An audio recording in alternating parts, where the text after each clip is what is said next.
Hi everyone, welcome to Formula 1 2020. I've started to play Formula 1 games since Racing Simulation 3 and F1 Challenge 9902, and since Codemasters released 10 versions of same game with new cars and drivers, whatever I play now in Formula 1 2020. First of all, I do not train and try not to drive ideal in this game. For clean driving, I have Assetto Corsa Competizione. Here I play in my team mode and drive only in practice sessions. I don't like Singapore track because it's always very difficult to survive whole race. I use racing line, ABS, and flashbacks. Opponent's difficulty is 101 because I like to have concurrence and be able to win. So when I reach the proper car level, I will increase the difficulty.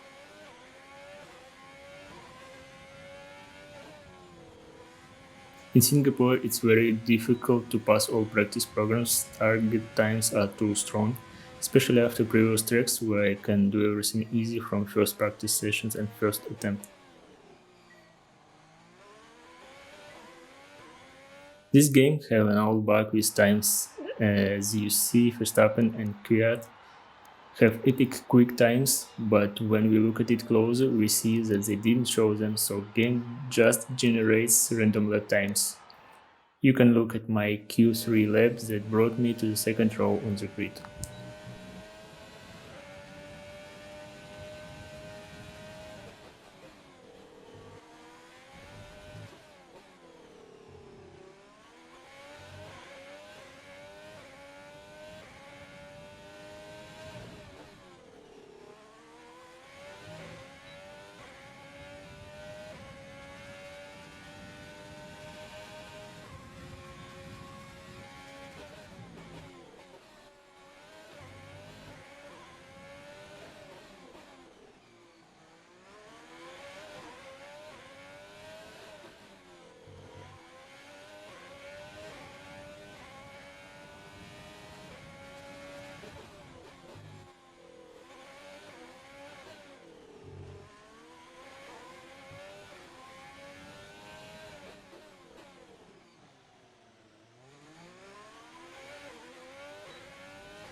Cool thing in this game is when you complete race simulation, you get data about tire wear and fuel consumption.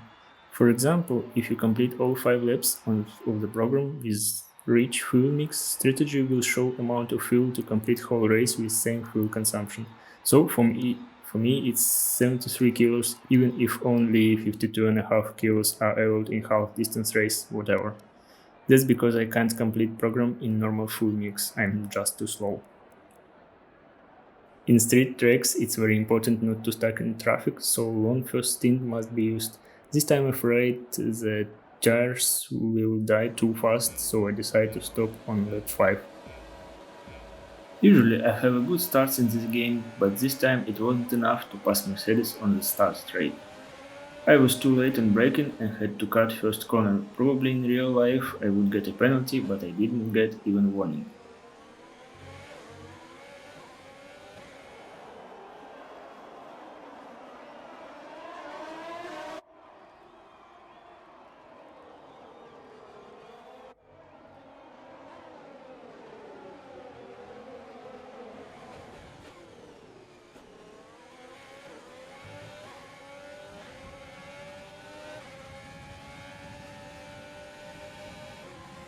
But I had warning after both Mercedes attacked. They say I had collision with Bottas, so let's look what happened.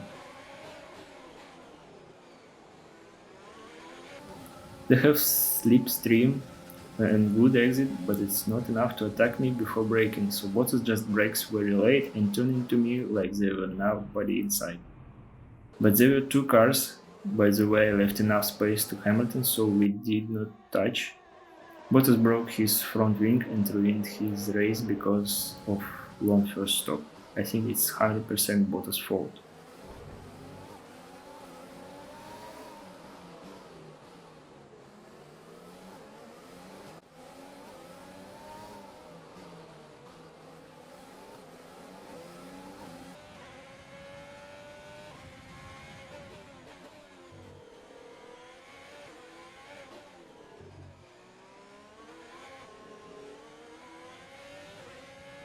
In first stint, I usually have massive problems because opponents on the rest zones attack me all the time. Overtake button helps a lot to avoid losing position, but you must manage it well. Probably it's because I have a very heavy car that has 20 kilos of fuel more than opponents and more than it's allowed actually.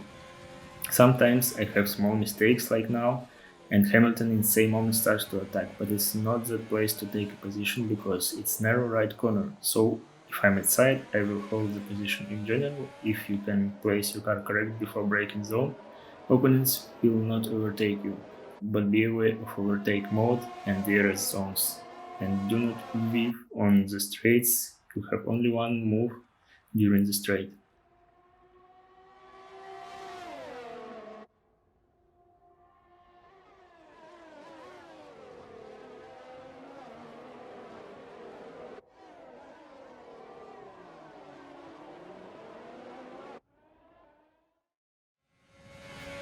Jeff says that it's new strategy available and he proposes to stop later on lap 6.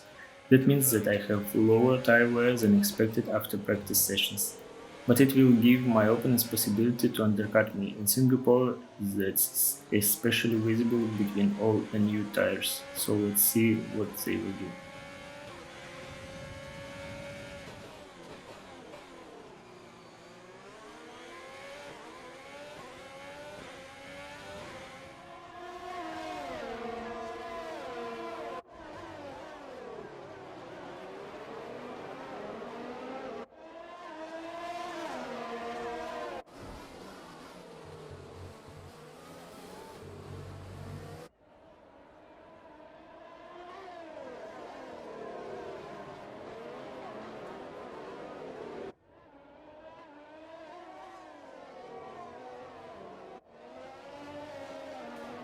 After lap 5, Hamilton turned to pit lane. I've won few times races when opponents waited everybody on the pits, so lost a lot of time while I was on the track. This time Hamilton lost not a lot, maybe half a second. Next lap was my pit stop according to Jeff's strategy. I have a good stop, less than 2 seconds, but it's not enough to keep first position, and on the exit I see Hamilton ahead. Okay, my target now is to be close to him, and when he will catch people started on medium tires, I will try to overtake him.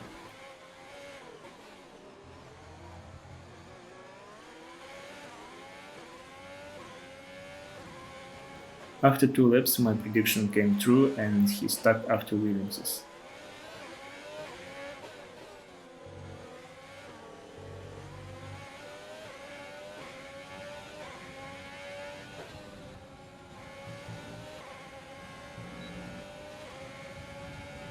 He tried to pass Latifi on the main straight, but not enough to do it. And I had to avoid contact, so I cut little bit first corner, and I must have a good exit to the second gear zone.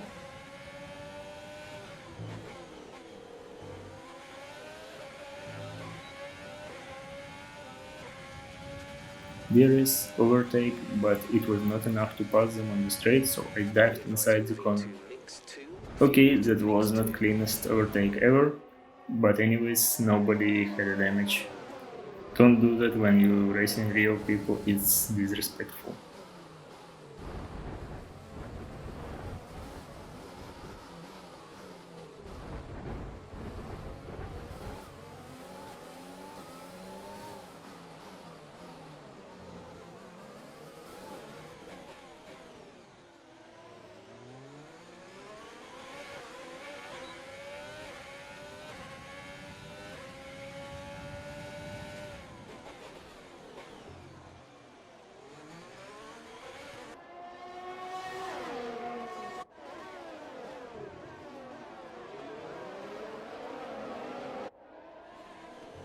De Vries and Latifi went to pits, so I think that I have lap or two to overtake Haas's and make some gap to Hamilton behind.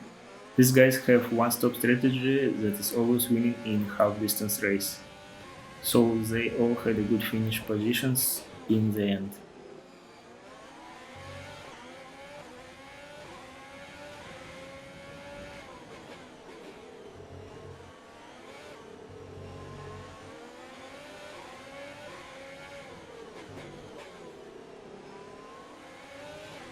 It was not too hard to pass Russell on last corner because all of them had old tires and my car is also quicker than Haas. Next lap I tried to pass Magnussen, but that wasn't easy on this narrow track, so I prepared exits to the red zones, but not enough to make maneuver.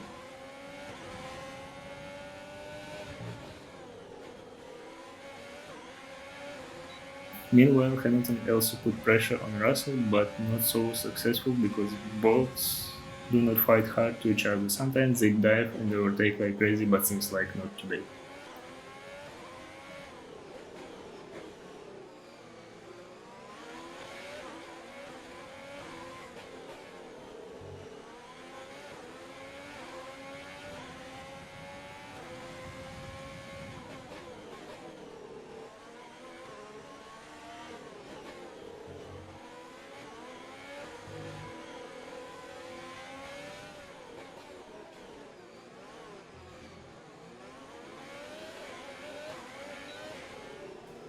I was really close to Magnussen in the last sector, but only before last corner I made an attempt. Here I used flashback because in regional race Magnussen just turned into the pits and no matter that he had a car on the way. He crashed me out together with himself, that was a big impact. So after flashback I tried to avoid contact but lost a lot of time, so Hamilton, who just passed Russell, was in the race zone behind again.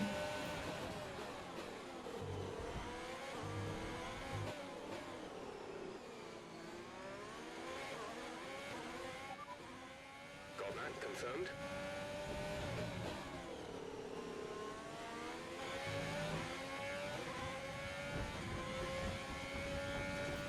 I gave everything to hold a gap, but few laps later, when he went to the pits for second stop, he was still in 1 second behind. And in that moment, he did the biggest mistake ever he could do.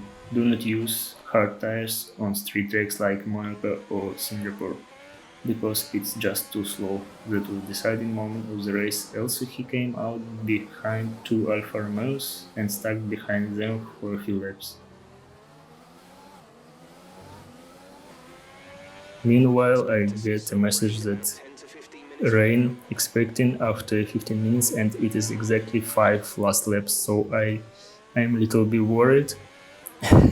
Yeah, I'm setting the fastest lap of the race and waiting the rain.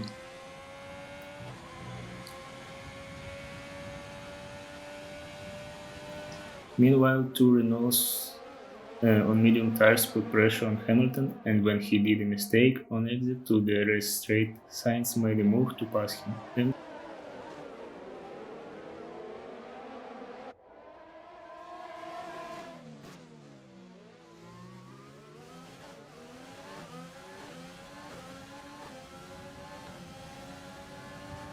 Hamilton has also massive hookup, so for Sainz that was easy pass.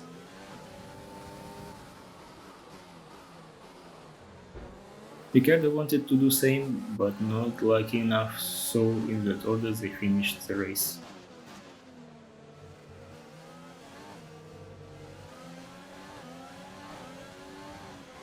And nothing happened in this race until the finish. Not very exciting race, not very boring, but it was difficult physically to drive 31 laps. I used about 5 to 7 or 8 flashbacks, so it was enough clean. So we have first place, Sainz, Hamilton, Ricciardo, Stroll that have one-stop strategy from P15. This is epic result for him. Also for Russell, he gets 1 point even on Haas. Bottas is ninth is just because he lost a lot of time when changing his front wing. Here are the results of this nightmare race: accidents and warnings, drivers and constructors standings. That's all for today. If this video will get some likes and views, I will see that it's interesting to people and will do some more sim racing stuff from F1 2020 and other games like the Corso Competizione, for example. I have there sometimes very epic races in competition servers or another races or on another servers like SimGrid Daily, etc. Sorry for picture quality, it's just standard video capture from Windows 10, I thought it was better. Sorry. See you on the next race.